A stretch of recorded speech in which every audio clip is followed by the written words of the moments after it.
اعوذ باللہ من الشیطان الرجیم۔ پناہ مانگتا ہوں میں اللہ کی شیطان مردود سے۔ بسم اللہ الرحمن الرحیم۔ شروع اللہ کے نام سے جو بڑا مہربان نہایت رحم والا ہے۔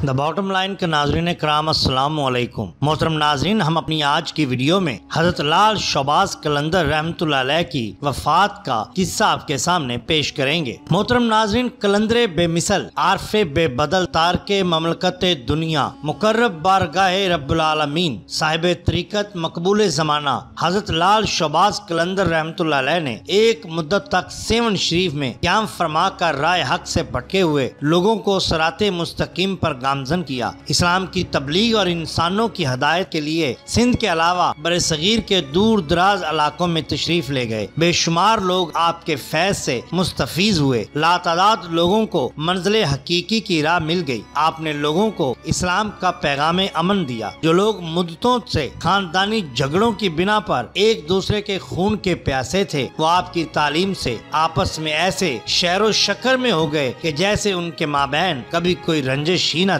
یوں تو آپ کی بارگاہ اقدس میں رہ کر بہت سے لوگ طالبان حق کے گروہ میں شامل تھے، لیکن خاص طور پر جو حضرات آپ کی خصوصی نظر کرم سے مستفیض ہوئے، ان میں عبداللہ شاہ ابدال، سید عبد الوہاب، سید میر کلاں، سکندر بودلہ بہار اور سید علی سرمست رحمۃ اللہ علیہ بہت زیادہ شہرت رکھتے ہیں۔ حضرت سید لال شہباز قلندر کی ولادت سن 538 ہجری میں ہوئی اور وصال 112 برس کے بعد سن 650 ہجری میں ہوا۔ آپ کی ولادت کے بارے میں بیان کیا جاتا ہے کہ آپ کے والد محترم سید ابراہیم کبیر الدین، جو کہ اپنے وقت کے جیت بزرگ اور ولی اللہ تھے، اپنا زیادہ تر وقت عبادت الہی میں گزارتے تھے۔ عبادت میں اس قدر مشغول ہو گئے کہ ایک مدت تک شادی کی طرف دھیان ہی نہ دیا۔ لب تاریخ سندھ میں لکھا ہے کہ ایک رات خواب میں لال شہباز قلندر کی روح پاک نے اپنے والد محترم سے کہا کہ آپ شادی کریں، آپ سے میرا ظہور ہوگا۔ آپ کے والد محترم نے کہا کیا جنت سے باہر آنا افضل ہے؟ اس پر لال شہباز قلندر کی روح نے کہا ہاں، دنیا میں ظہور ہونا احسن ہے۔ جب سید ابراہیم کبیر الدین کو یہ اشارہ ملا تو آپ نے نکاح کرنے کی خواہش کا اظہار کیا۔ ان دنوں مروند کا حاکم سید سلطان شاہ تھا۔ اس کی بیٹی نہایت پاک باز اور نیک صفت تھی۔ سلطان نے اپنی بیٹی سید ابراہیم کبیر الدین کے نکاح میں دے دی۔ شادی کے موقع پر شہر میں بہت خوشیاں منائی گئیں۔ کہا جاتا ہے کہ نکاح کے بعد سید ابراہیم کبیر الدین 40 روز تک اپنی زوجہ محترمہ کے پاس نہ آئے۔ آپ سے کسی نے دریافت کیا تو فرمایا کہ شادی کے روز میں نے چنے کا ایک ٹکڑا زمین پر پڑا ہوا دیکھا تھا، میں نے اسے اٹھا کر کھا لیا، جس کا نتیجہ یہ ہوا کہ 40 روز تک اس ٹکڑے کا اثر میرے بدن میں رہا۔ اب جب کہ وہ اثر ختم ہو گیا ہے تو میں نے اپنے گھر کی راہ لی۔ آپ کا اصل نام سید عثمان ہے۔ ایک روایت میں آتا ہے کہ ولادت کے بعد آپ کا اسم گرامی شاہ حسین رکھا گیا، لال شہباز قلندر سے لیکن آپ نے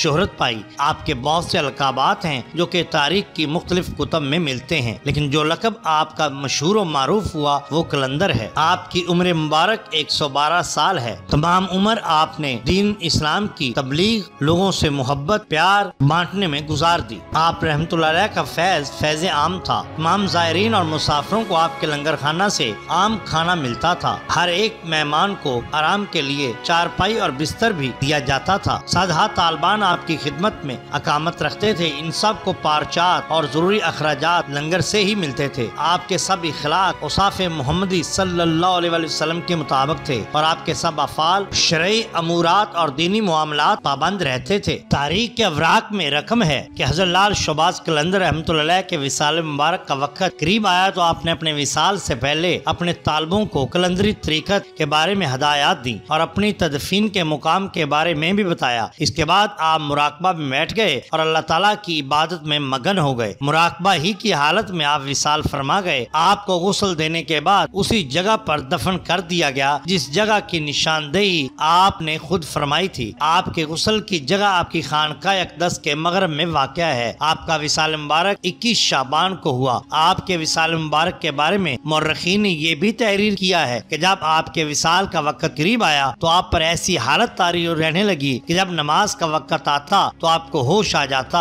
اور آپ نماز کی ادائیگی فرماتے۔ اس کے علاوہ آپ کو کسی بات کا ہوش نہیں رہتا تھا۔ روایات میں آتا ہے کہ جس دن آپ کا وصال ہوا اس روز آپ مکمل طور پر ہوش میں آ گئے اور درگاہ شریف میں موجود فقراء سے فرمایا کہ مجھے اٹھا کر بٹھا دو۔ آپ کے حکم کی تعمیل کی گئی۔ آپ بغیر کسی سہارے کے بیٹھ گئے اور فرمانے لگے، میرا کوئی ساتھی نہیں، میرا عمل کیا میرا ساتھ دے گا، میرا سب سے بڑا سہارا تو اللہ تعالیٰ کی ذات بابرکات ہے۔ اب میرے ساتھی اللہ تعالیٰ کے آخری پیغمبر حضور سرور کائنات صلی اللہ علیہ وآلہ وسلم اور ان کے وہ تمام صحابہ کرام رضوان اللہ عنہم ہیں جن کے لیے میرے آقا صلی اللہ علیہ وآلہ وسلم نے ارشاد فرمایا کہ میرے تمام صحابی ستاروں کی مانند ہیں، جو بھی ان میں سے کسی کی پیروی کرے گا وہ ہدایت پا جائے گا۔ اور خاص طور پر وہ 4 صحابہ کرام جو حضور نبی کریم صلی اللہ علیہ وآلہ وسلم کے بعد آپ کے جانشین ہوئے، یعنی جنہیں خلفائے راشدین بھی کہا جاتا ہے۔ حضرت لال شہباز قلندر رحمۃ اللہ علیہ نے یہ کلمات اپنی زبان مبارک سے ادا فرمائے اور پھر چند لمحے سکوت فرمانے کے بعد اپنی نگاہیں آسمان کی طرف اٹھائیں اور دونوں ہاتھ دعا کے لیے دراز فرمائے۔ ارشاد کیا، اے اللہ میں تیرا گنہگار بندہ محمد عثمان تیری رحمت کا طلبگار ہوں، مجھے اپنی رحمت کے سائے میں پناہ عطا فرما تاکہ مجھے اس عذاب سے خلاصی مل جائے جو تو نے اپنے گنہگار بندوں کے لیے تیار کر رکھا ہے۔ اے اللہ میں اپنی زندگی میں اس بات کی بھرپور کوشش کرتا رہا کہ تیرے پسندیدہ ترین دین اسلام کو پھیلاؤں۔ اے میرے پروردگار، اگر میری اس کوشش میں کوئی کمی رہ گئی ہو تو مجھے معافی عطا فرمانا۔ اے اللہ میری ہر لغزش معاف فرما دے، میری اس دعا کو قبولیت کا شرف عطا فرما۔ اے پروردگار عالم اپنے دین کو سرفرازی عطا فرما اور صراط مستقیم پر چلنے والوں کو اپنے دوستوں کی جماعت میں شامل فرما۔ یہ دعا مانگنے کے بعد حضرت لال شہباز قلندر رحمۃ اللہ علیہ کے ہاتھ مبارک جو دعا کے لیے آپ نے دراز فرمائے تھے بستر پر گر پڑے۔ آپ کا جسم مبارک سیدھا ہو گیا، آپ کی زبان مبارک سے کلمہ طیبہ جاری ہو گیا اور آپ کلمہ طیبہ پڑھتے ہوئے وصال فرما گئے۔ ایک روایت میں یہ بھی آتا ہے کہ آپ کی وفات کے بعد کئی دنوں تک گرد و جوار میں رونے اور ماتم کرنے کی آواز بھی سنائی دیتی رہی۔ واللہ عالم بالصواب۔ محترم ناظرین، اگر آپ کو ہماری یہ ویڈیو پسند آئی ہو تو لائک کیجئے، سبسکرائب کیجئے ہمارے چینل دا باٹم لائن کو تاکہ ہم آپ کے لیے اور بھی بہترین ویڈیوز لا سکیں۔ اپنے دوستوں کا بہت خیال رکھیے۔ اللہ اور اللہ کے رسول صلی اللہ علیہ وسلم سے بہت محبت کیجئے۔ آپ کا بہت شکریہ۔ اللہ حافظ۔